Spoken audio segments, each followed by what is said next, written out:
Welcome, everybody. My name's Dr. Jackie Jacob. I am one of two state specialists at the University of Kentucky, and as part of my job, I run the community of practice for small and backyard flocks on eXtension, which is the electronic version of the National Cooperative Extension Service. And as part of that, I organize these monthly webinars. And today's webinar will be recorded. If you have a question at any time, you can either type it in the chat box or in the Q&A. I will be monitoring both. If the question is a clarification of what the speaker is talking about at that moment, I will pop up and interrupt him. Otherwise, the questions will wait till the end. This, as I said, is being recorded and will be available for later viewing if anybody would like it. So today's presentation is on raising ducks for meat production. And our presenter today is Dr. Greg Fraley? Fraley. Mm-hmm. At Purdue University. So it's all yours. I will be on mute unless I have a question. So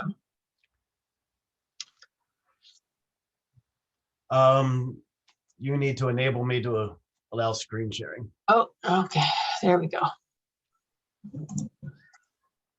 There you go. Sorry. Yeah, no problem. I assumed panelists could share. So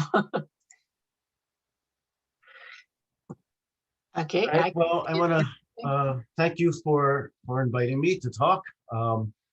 As Jackie mentioned, I'm the endowed chair of poultry science here at Purdue University. This is a new position. I've only been here for about 1.5 years, but I've been working with ducks for about 15 years. And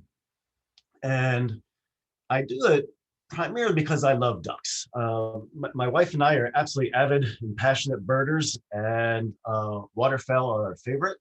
And I just love everything about ducks. So I enjoy any opportunity to talk about ducks at all.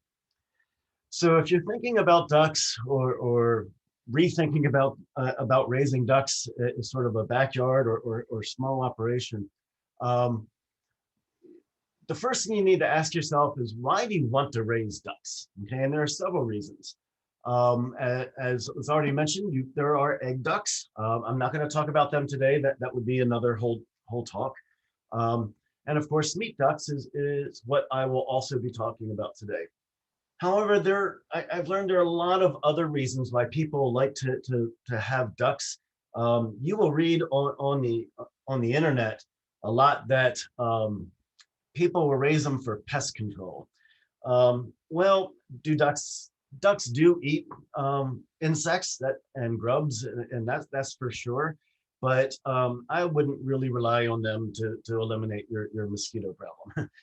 You would need to eat a lot of ducks, which maybe that's up to you.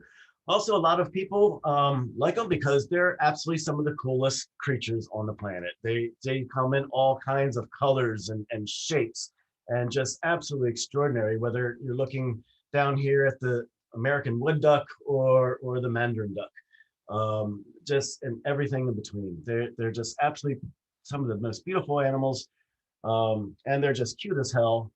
And that their behaviors, they just have these absolutely amazing behaviors, and I'll try to touch on those. So again, why are you looking for ducks? If it's just pure meat, then great. If you're looking for meat, but also something maybe kind of cool to have around, that's okay too. And I'll kind of talk about some of that. Now, there are a lot of different breeds of meat ducks, lots of them, and just probably dozens worldwide. And I'm sure for every single one of those breeds, there is a person or a group of people that will absolutely tell you why that is the single best breed and the only breed you should ever raise for meat ducks, for meat. And every one of those people for every one of those different breeds is absolutely correct and absolutely wrong. It's, everybody has their favorites, and I couldn't possibly talk about every single breed of duck. So I'm just going to hit on some of the top 5 breeds literally worldwide. The most popular breed or most common breed is the Peking duck, and it is Pekin, not Peking. Pekin is a province in China where these ducks are known from. Peking is a culinary dish, a way of cooking duck. Now, the Pekin was domesticated in Asia, probably in several parts of Asia simultaneously, somewhere between 4,000 and 10,000 years ago.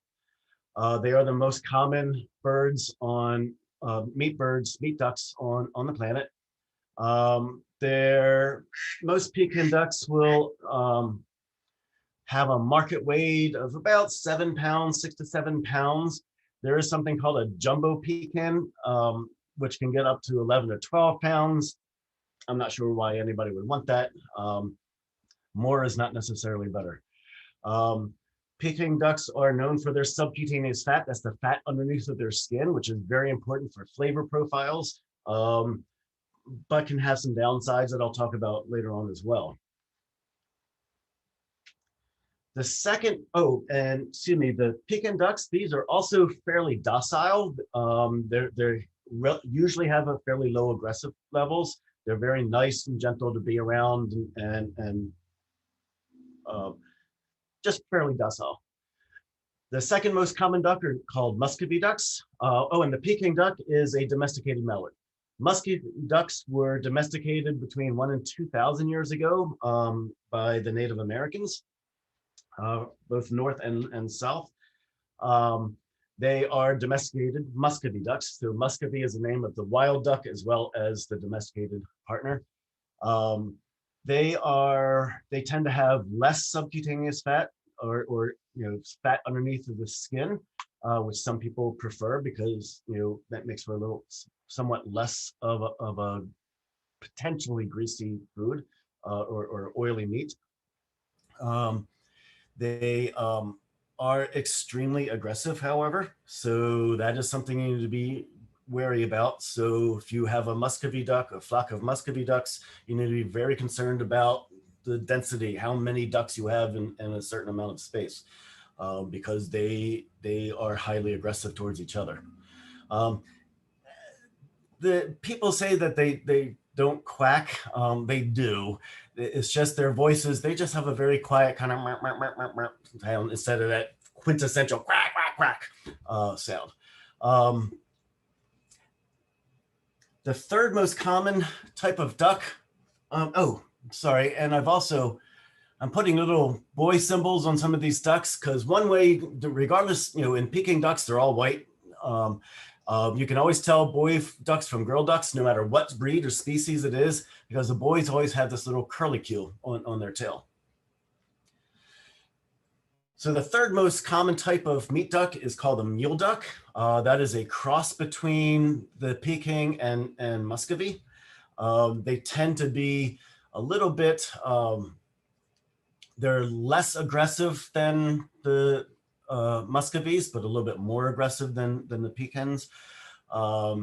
Mule ducks are infertile. They're called mule ducks because of the cross that produces the infertile offspring. So like a horse and a donkey produce the mule that's usually infertile. Same thing with these ducks. They are a little bit smaller and have a little bit less fat, subcutaneous fat than the Pekings. But they're a common breed as well. But you would never get eggs from them. Not that you would. Okay. There's another duck that's very popular in the UK, United Kingdom, called the Aylesbury duck. And I bring it out because it's a common duck in the European Union for meat. However, you will find specialty breeders who will sell them to you for a really, really high amount of money and claim that they are the best thing that ever walked the planet. And in my opinion, if you really want to have this British duck, great. But otherwise, you can get all of the benefits of the Aylesbury by just with a Peking or a mule duck. I don't think they're worth the money. So don't get schnookered in by people selling you specialty breeds. Okay. And the last major type of breed that I'll talk about is called the Rouen.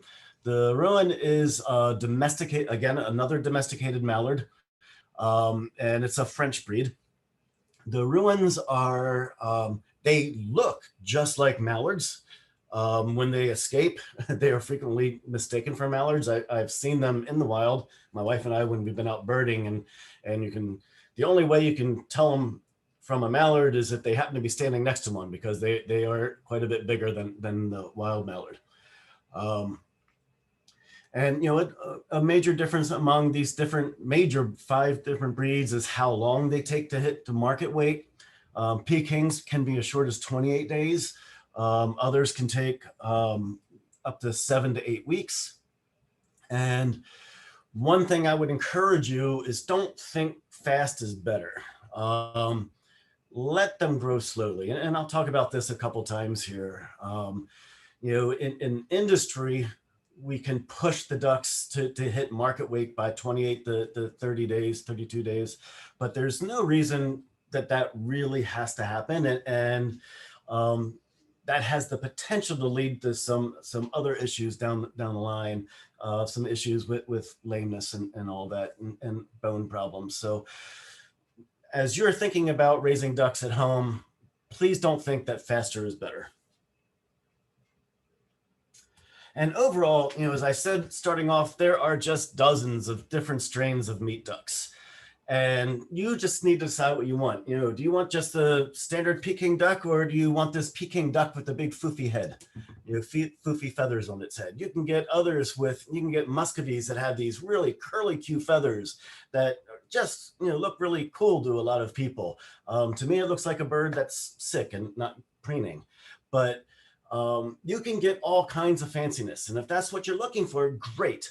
But do keep in mind that as you get these fancy ducks, okay, these are folks who are taking the Peking ducks and now selectively bred for some of these feather characteristics, colors, characteristics.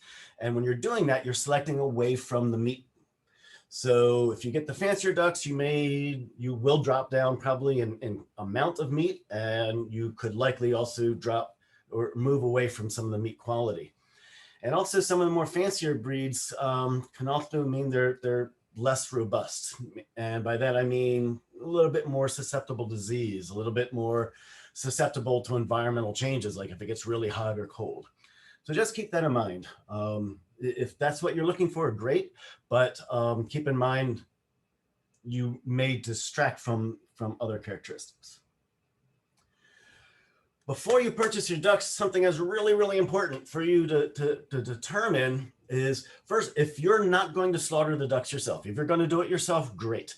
But if you're not, you need to find out from your local processor if they are able or willing to do ducks at that particular time.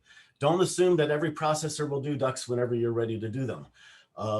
Especially during the summer when things like avian influenza tend to start rearing their ugly little heads. A lot of processors will just say no to ducks, because ducks are major carriers and very, very susceptible to avian influenza, and they don't want to take any issues with their biosecurity. Okay, so think about that, or look into that before you actually purchase the ducks. And if you have to ask me, hey, Fraley, how do I actually go about slaughtering ducks? Don't do it. Okay. Slaughtering these birds is something that I can't teach you through Zoom. Okay. This is something that you need to actually experience, have somebody who's experienced and able to teach you in person doing it. It's very easy for you to, first off, slaughter them inhumanely. That is very easy to do if you're not trained appropriately. And also, you can destroy some of the best quality of the ducks, because defeathering them and doing other things is not exactly like a chicken or a turkey. There's some quirkiness to it. Okay, so also keep that in mind. All right. And again, let's think about a few other things before you want to buy ducks. First off, where are you going to house them? Okay. For one thing, ducks are very social. All of these breeds, regardless of aggression levels, they are very social. And they, so don't buy just one, is what I'm saying there.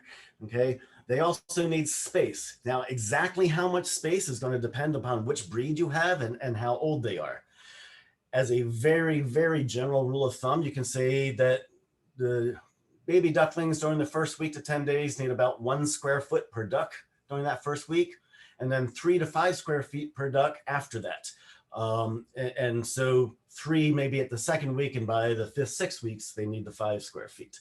Okay, so you need to be able to have expanding space. And it's very important that they have this space. So even though they're very social, they also have some very particular ideas about their own personal space, I guess. If you overcrowd ducks, even the Rouen and Pekins that are considered more are calmer, less aggressive species or breeds, if you overcrowd them, they will become aggressive. First, they will start with what is referred to as automutilation, is feather picking. It's when they actually just start, they're upset about something in their environment or upset about being too crowded, and they'll start picking at themselves, and they will do it to the point where they will start bleeding. And then that stimulates others to peck at them. So you start with the feather picking, that's auto mutilation, and then feather pecking, where they start pecking at each other. And it can get very, very bad. So if the ducks are not happy, this will get bad, okay? And it's not pleasant to see, it's not pleasant for the ducks. Ducks also need shelter. So, you know, this is shelter from too much sunlight or wind or even rain. You know, ducks in the wild, I've been out birding, and when it starts raining, really pouring, they go into the woods. They get under the brush somewhere. They don't like to be rained on for some reason. Ducks tend to be what we call isothermic. So that means when it's about 55 degrees Fahrenheit outside or in their environment, they do not expend any energy to stay warm or to remove heat. So isothermic, that's a kind of a comfort zone. Because of that subcutaneous fat, ducks are somewhat cold tolerant. And I say somewhat, you know, depending upon which of those breeds, maybe down into the 30 degrees or so. They're okay. I won't say they're happy, but they're okay. But again, because of that subcutaneous fat, they are not heat tolerant. So when it starts getting over 80 degrees with the larger sized ducks, they're very, very unhappy. They will start panting, which is not a good sign in birds. They need to get out of that heat. So even just getting out of the direct sunlight is good for them. Now, with the shelter, you need to think about some things that are inside. So again, this is, you know, helps give them a little bit of shade, and the shelter is better than trees for shade. Trees will attract wild birds and other wild animals that you don't necessarily want to be interacting with your ducks, and I'll talk about that a little bit more.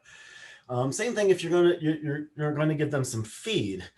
You should probably give them the feed inside the shelter. So that means that your shelter space has to account for the number of ducks as well as the space for feeders. And again, if you feed them outside, if you put the big feeders outside, you're going to attract, again, lots of different wild animals, whether it's wild birds or rodents. And none of this is good. You want to think about some bedding. You could just have dirt down on the floor of your shelter, but that's probably not so ideal because it'll get wet. You know, it'll probably get wet just from their feces and turn into muddy little cesspool of bacteria. And so that's not good for their health at all. And around the world, people use all kinds of different things for bedding for ducks. Straw shavings, like you see on the top picture, or pine shavings down on the bottom. I've used, I used to go to some local farm store and buy these bales that they use for horses, that it had, it was pine shavings that had actually some kind of a talcum powder in it. It's not talcum powder, but it was something like that. And they use it in horse stalls to help absorb moisture. And that was just wonderful. The ducks loved it. It was great for them. You need to keep that bedding dry all the time. So that means if it's inclement weather and the ducks are spending a lot of time in there, they're going to, poop all over the bedding. And so remember that they have both urine and feces coming out at the same time, and that bedding will get wet. The bedding gets wet, their urine will actually burn their feet. And they will get lesions on their feet. And that's very, very bad, because now that becomes just this wick for bacteria to go up into their joints. And when bacteria goes up in the joints, then you get into swollen hocks and lameness and just all kinds of problems. So you need to keep that bedding dry. And by keeping it dry, it ultimately means you need to add to that bedding on a regular basis. Okay, whether it's daily or weekly or whatever, it will just depend on how many ducks you have and how often they're in that space. Then the other side of that, flip side of that coin, is you need to think about how you're going to dispose of all of that bedding when you're done. Okay, some farmers may buy it for fertilizer for their fields, but that's something you should think about again before you probably even buy your ducks. Okay, because you'll end up with a lot, quite a bit of bedding after a 6-7 week growing cycle. You have to think about temperature control, particularly during the first week of life. All of our poultry species, including ducks, are what we call poikilotherms. That means that during that first week to 10 days, 7 to 10 days of their life, they are not able to generate their own body heat. So they rely on the external body or external temperatures to essentially keep them alive. So and this is what we refer to as the brooder. Okay, so in your shelter, you need to set up a brooder, which would typically you'll enclose them into a smaller space and provide that external heat. And usually heat lamps do a fantastic job. You just hang them over a certain degree or certain distance over the floor, over the bedding, and then just put a thermometer down on the bedding to get to about, at first, 80 to 85 degrees Fahrenheit. And then as a general rule of thumb, you want to drop about 6 degrees per week. But essentially you want to think about by the end of 10 days, you're down to about 72, 75 degrees. And then you keep dropping from there. Okay. And you can really tell if if your ducklings are unhappy, right? Look at them, watch them, use their body language to tell you whether or not you've got the right temperature. If the ducks are really spread out, so they're not laying anywhere close to each other at all, and they're completely flat down on the floor, their legs stretched out way behind them, they're probably telling you it's too hot. Okay. And especially if they're panting, then it's really too hot. Conversely, if they're all huddled up together, like you see down on the bottom right here, they may be too cold. Okay. And so you want to provide that zone of 80 to 85 degrees at first, but you also want it to be cooler out towards the edges. And so you want them to be able to escape from the heat if it gets too hot for them. Okay. So something else to keep in mind, again, space requirements. Now, lighting for ducks is I could go on for days about lighting for ducks. It's a very, very complicated system. But for backyard farmers, for folks who just you're growing ducks for yourself or just on a small scale, for meat birds, it's probably less critical. Okay, if you're growing your ducks during the middle of the winter, and when you have really short days, there might be some benefits to you by giving them some supplemental light in that shelter. But maybe not enough to really justify running all the wiring and the cost of setting up lights to do that. But that's really up to you. It may help a little bit in terms of growth rates, but maybe not. In general, natural light is the best, or at least if you're putting in supplemental lights, just keep it white light. There are all kinds of trends in poultry for going towards monochromatic light, and some is good, some is not so good. And my lab and about 4 others around the world have absolutely shown that for waterfowl in general, but especially ducks, blue light is bad. Avoid blue light. It freaks them out. They're very unhappy under blue light. All right, so now thinking about your ducks, let's talk a little bit about biosecurity.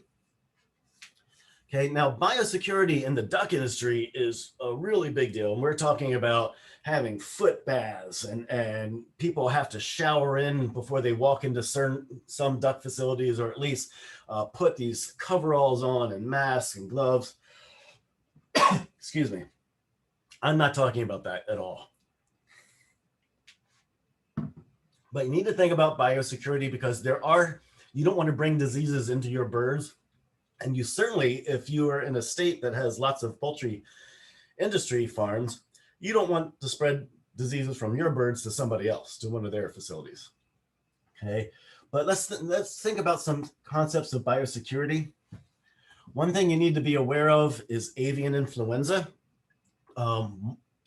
Ducks are extremely susceptible to avian influenza, as I mentioned before.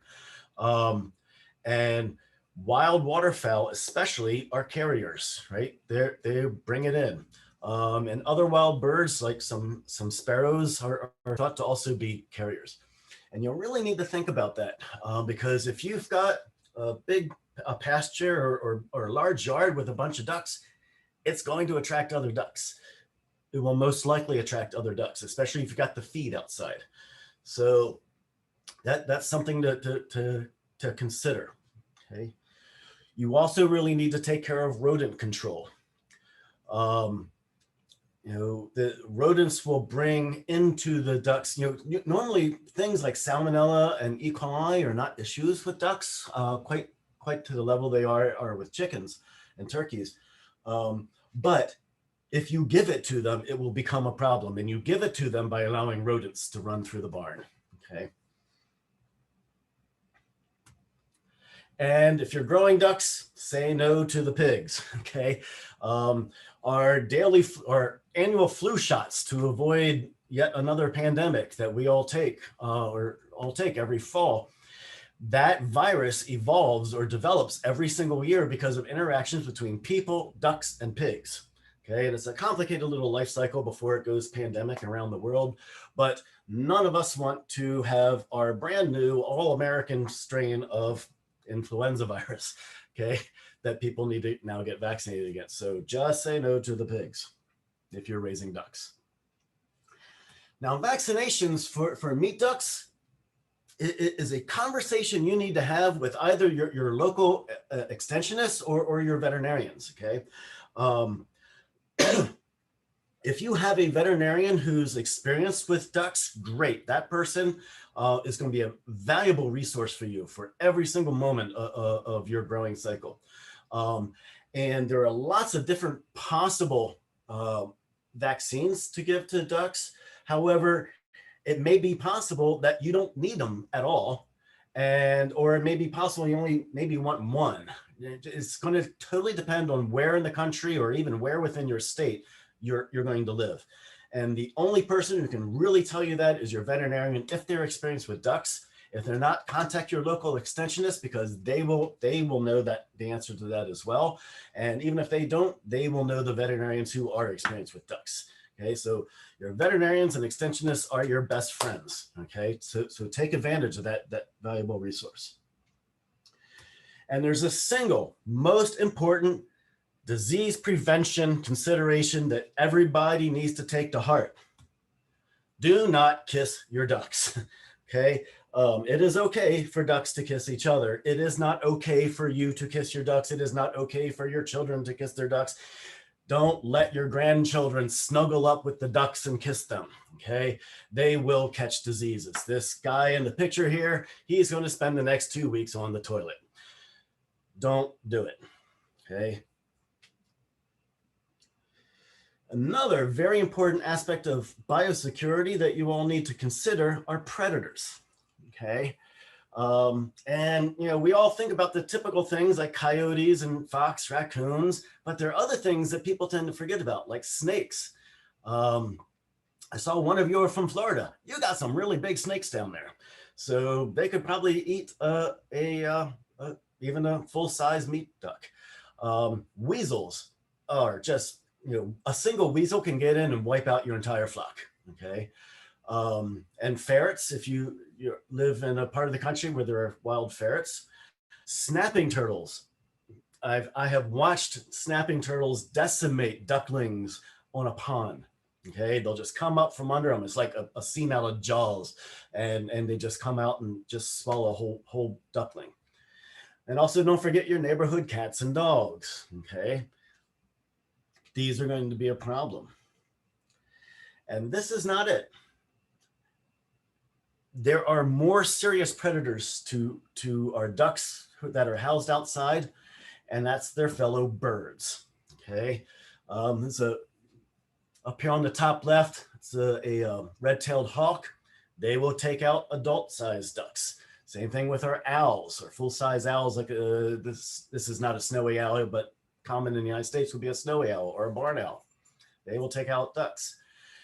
This is a down on the bottom left here. This is a black-crowned heron. Black-crowned night heron. It's common and endemic all over the United States, most of the United States, and they love baby ducks. Okay, and again, these birds are everywhere. And our good old American bald eagle, their favorite food is duck. Okay, they love to eat duck, and so there's this lake up in Michigan called Lake Macatawa, and it's sort of a bubble off of Lake Michigan. It feeds into Lake Michigan. And during the winter, Lake Macatawa will completely freeze over. And of course, when it does that, the water's not getting oxygenated and a lot of fish die and they float up and get stuck in the ice. During the spring, fall, when the ice is just starting to melt and gets kind of slushy, ducks come by the hundreds and thousands to just sit on that ice and eat all of these fish. And all around this lake, it's not a big lake, you can see across it fairly easily, maybe 100 yards across. And all around the lake are trees. And you can just look up in the trees and just all around, there are just hundreds of bald eagles. So you have the ducks feeding on the fish and the bald eagles feeding on the ducks. And it's just a wonderful little circle of life. So you got to think about these birds of prey and well, even other waterfowl like the heron. But that's not it. Another major predator to ducks are ravens. So if you're in one of the coastal states or even inland as far as I think Kentucky, you have ravens, and they also love ducks. There's a small commercial facility out in California who about 15, 20 years ago now decided, we see this open range thing coming for our meat birds, and we're going to experiment with this. And so they had their ducks, with a barn, and they gave it some outdoor access in a fenced pasture.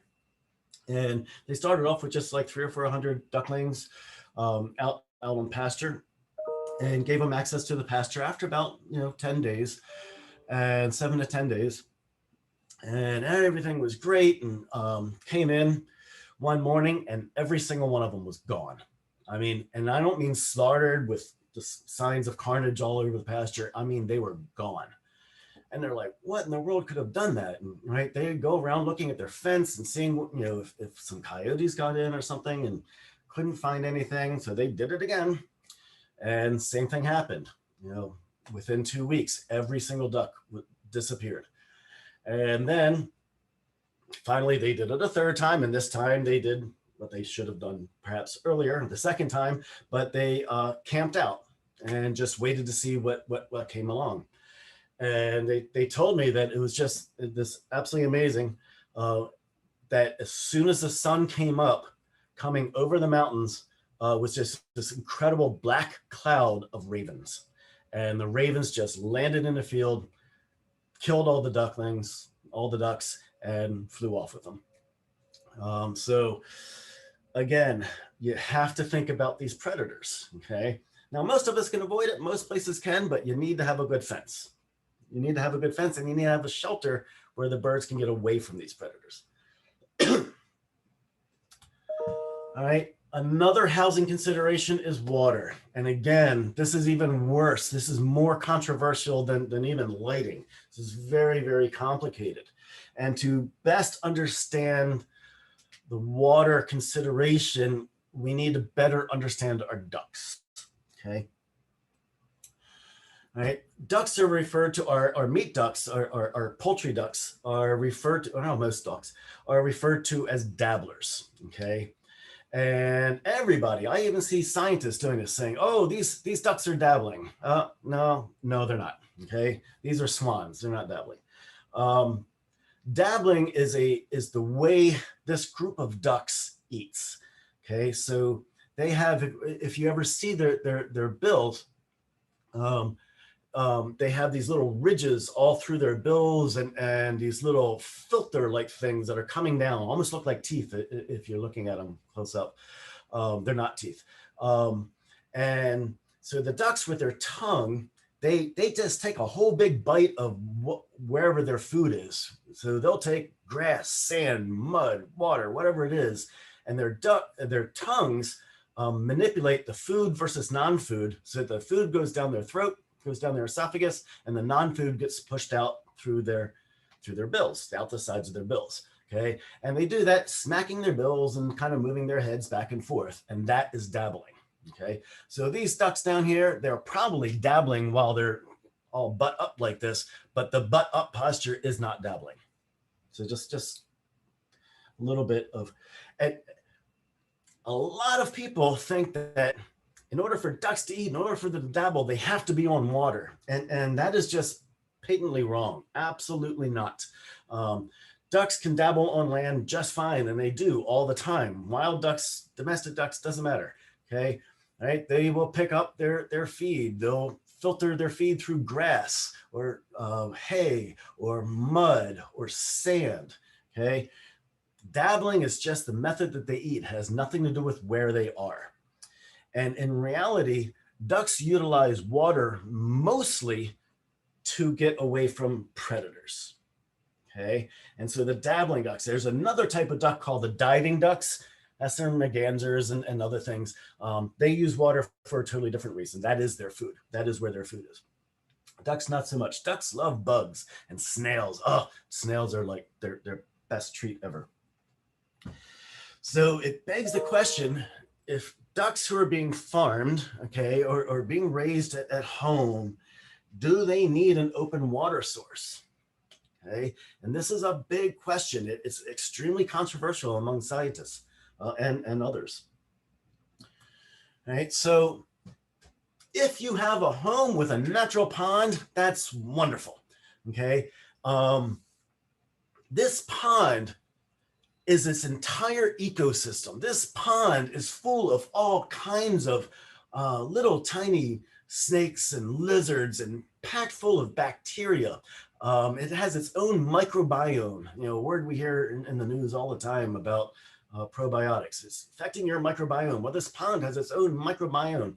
It has just zillions and zillions and zillions of bugs, insects of all shapes and kinds.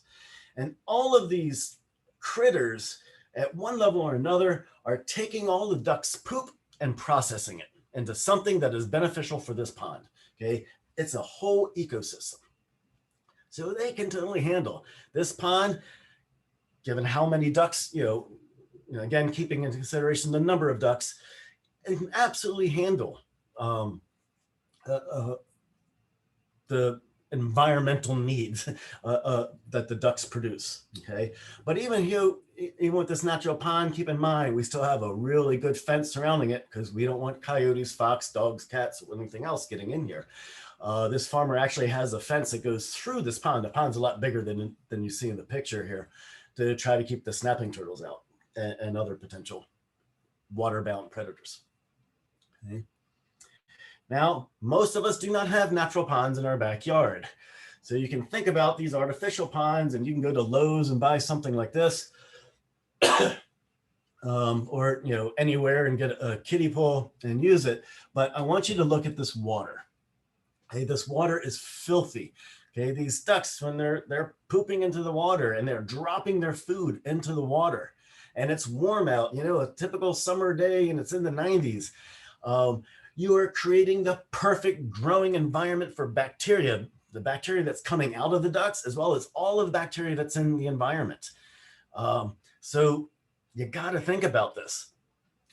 When I first started raising ducks in an enclosed aviary, so environmentally enclosed aviary, about 15 years ago or 15 years ago now, I just wanted 6 ducks in a pen. And I went to Lowe's and I got myself a pond like this. It was like a 600-gallon pond. And I was like, oh, I'm going to house the happiest ducks in the world. And I went and I got an aquarium filter appropriate for the number of gallons for that pond, 500-gallon tank. And the ducks were in there, started up the filter, came in the next day, and I killed the filter. In one day, completely killed that filter. So I went and got 2 filters. In one day, killed 2 filters on the ponds. And I ended up getting 3 filters, and they would survive. 3 of them on a single pond would survive, but I had to change the filter cartridges twice a day. So this got absurdly expensive. In my research lab, I have done a lot of studies looking at open water systems, the water troughs, which are required by law in the European Union. And I saw the same thing. So these are constantly flowing troughs, and this picture is taken 15 minutes after the trough was dumped out, completely cleaned and disinfected, and then water put back in. And with 15 minutes, we had over 5 million colony forming units of bacteria per 50 mils to about, you know, a tube of about that big of water. It was just mind blowing. And again, it's not just the bacteria that come out of the ducts. This is creating a perfect environment for all the Staphylococcus, MRSA, Remarilla, Anapestifer, Streptococcus. I mean, every nasty little bug you can imagine ends up in this water. And it's not only not so good for us people who are working around that environment, but it's also really not very good for the ducks.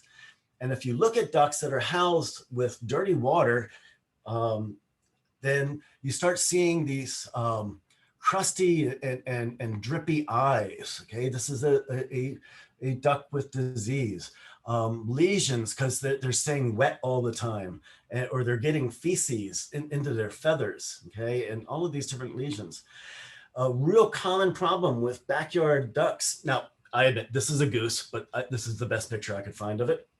This is a condition called wet feather, okay, and it's unfortunately common. And it's because yeast and bacteria get down underneath of their feathers and the skin starts secreting to try to fight it. And they just look wet all the time, even when they're not in the water. And in fact, in reality, ducks should never look wet, right? Waterfowl should never look wet. And this is a really bad problem. And when you see this, whenever we see this, it is always because of management issues with the water, okay? If you're gonna have these fake ponds or the kiddie pools, that's great, but just keep in mind, you're gonna need to clean it twice a day, okay? And disinfect it at least once a day. So it creates a lot more work for you. So just keep that in mind, okay? If you wanna go with an open water system, okay? Ducks are perfectly fine with water nipple lines, okay? Like we do give a lot of our chickens, okay? And despite what some people claim, ducks do participate in social behaviors. They like to drink together. If you're going to use a system like this, it's very important you do it correctly. So you can have no more than 5 to 6 ducks per nipple.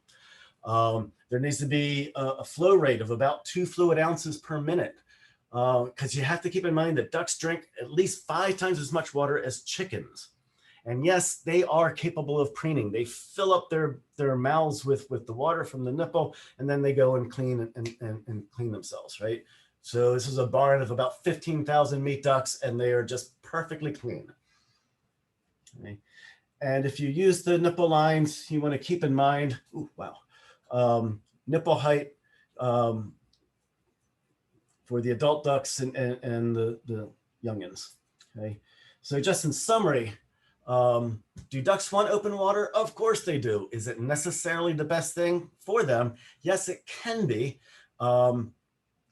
It can be fine for them if it is well taken care of. Okay, lots and lots of maintenance.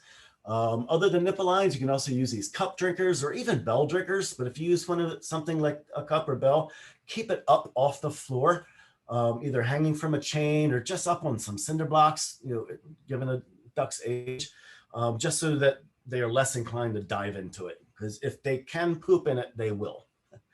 Okay. All right, so let's talk about nutrition, one of my least favorite subjects. Okay. You will hear people tell you that if you're raising ducks outside, they can just go forage for themselves and they're fine. Well, no. They will most likely not get enough nutrients to grow very well. Okay, they will pick out their favorite feed and just decimate it in your pasture or yard. Again, depending on how many ducks you have in what space. And then they'll just be on a one-horse diet, so to speak. Okay, so this will likely lead to the game being very, very gamey. I mean, if that's something you like, then fine. But it does lead to some malnutrition, so they will grow much slower. And malnutrition also tends to lead to disease. Okay. Right? This is what scientists and in the industry want you to feed your ducks. Don't do that. No. Okay. A lot of feed companies will say, you backyard farmers, you need to start with a starter diet, then a grower diet, and a finisher diet, and they're all just a little bit different. No, you don't need to do that either. Okay. What do I think about feed? If you're using an 18%, you can go to any of your local feed stores and get a waterfowl feed that's 18% protein. That is just fine for your birds. It should be pelleted food, because especially if you're going to throw some out onto the pasture or the yard, which I would encourage you to do, just small amounts, because they really like to go dabble. Then in order for them to dabble and feed well, it needs to be pelleted. They don't do so well with the mash or crumbles like we feed our chickens. And I just give it to them ad lib, I mean, as much as they want. If you want to fill it up in the morning and then they finish it off by the evening, and then it's empty overnight, yeah, that's fine. That's fine. Then less likely to attract rodents. Okay. And again, you just want to make sure you have enough feeder so that all the ducks can eat. You don't want the ducks competing for resources. If they have to compete for water, if they have to compete for feed, or compete for shade, you will cause them to become aggressive, and they'll start picking at themselves and pecking at each other. Okay, so you got to always remember that. You must provide enough resources for them. Okay, so again, just to summarize some feed, 18% protein is just fine throughout the life of the duck. You don't need to buy the fancier diets. Let them forage, of course, toss some feed into the yard if the yard is not completely covered in poop, right? You don't want them eating their own poop, but if you can't visually see their feces, then just, yeah, throw some out, let them dabble. Make sure they're not competing, and keep feeders inside to help reduce wild animals, especially the wild birds. And if you want to be really thorough, weigh your ducks weekly. Make sure that they're gaining regular weight. If they're not, if they plateau after about 3 weeks, 2 or 3 weeks, there's a problem. If a problem comes up, please ask for help. All right. Handling ducks is a little bit different than chickens. You don't use a hook to grab them by the legs. That can cause leg problems. Don't grab them by one wing and pick them up by that one wing. You can very easily break their wings. Ducks actually have very, very strong necks. Okay, so if you need to catch them, just kind of corral all your ducks up into a small space like your shelter or the corner of a pasture. And then you can just bend over and grab behind their neck right at the base of their head. And you can pick them up and then just slide your hands underneath of them like this diagram shows, so that you're holding them in an appropriate fashion. Okay, so just be a little bit more cautious of how you handle them. Again, ducks are not like chickens. All right. Now, again, I can't talk about ducks or particularly meat ducks without talking about the best part, and that's what you do with them. Just a few tips. If you've never cooked duck before, if you try to cook it like a chicken, you'll be very disappointed, okay? First thing, you need to score the skin. Take a knife and just make little cuts in the skin, particularly on the breasts and over the top of the thighs. And this allows all that sub-Q fat, which is yummy, yummy, yummy stuff, to drain out, okay? If you don't score it, then all of that fat from the subcutaneous fat, the fat under the skin will just go into the meat and make the meat really greasy. Ducks love a good dry rub or brine. So find yourself just, foodnetwork.com, whatever, just find something. And my favorite way to cook them is by smoking a whole duck. I'd put a dry rub on them overnight and then smoke them for several hours.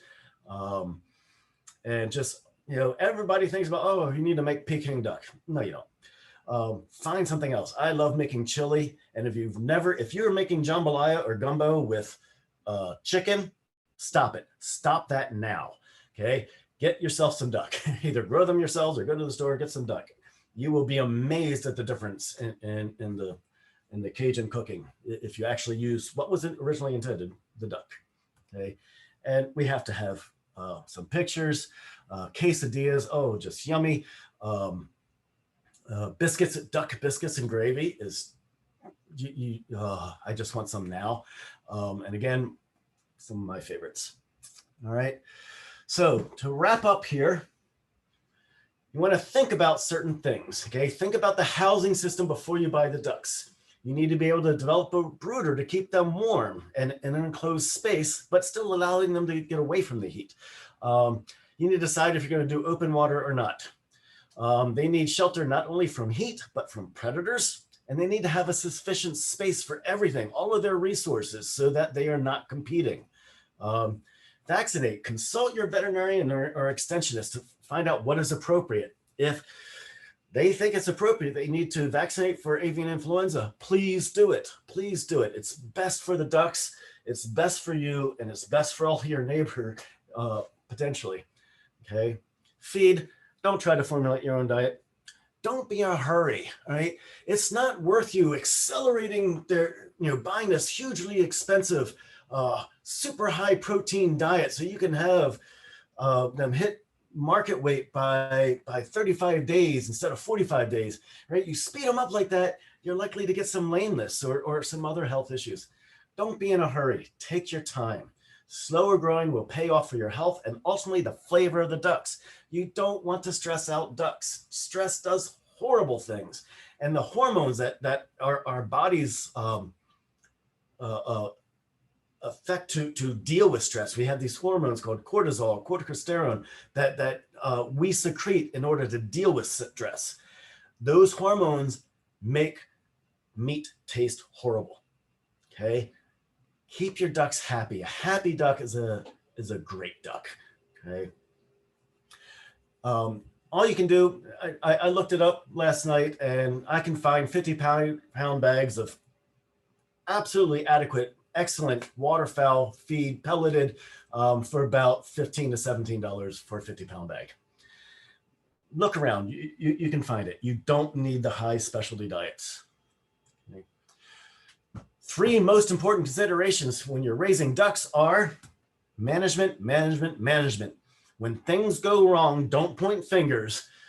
Look at what's going on. Look at those ducks in their environment. Look at things that you've been doing, or your kids are doing, or your partners are doing. Somebody's doing something that's making the ducks unhappy, okay? And you need to figure that out. And if you can't figure that out, again, reach out to your veterinarians, to your extensionists like Jackie, Dr. Jacobs, or whatever state you're in, they're going to have extensionists in that state, in your own county even. Reach out.